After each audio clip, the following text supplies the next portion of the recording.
édes jó szűzanyám, hogy az útról le ne térjek, te vezess ezután.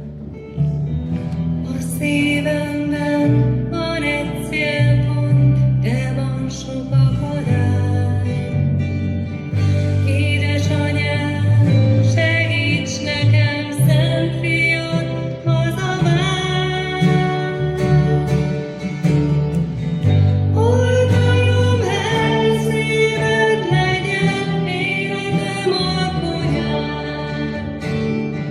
Parancsodtól fedj be engem, halálom óráján.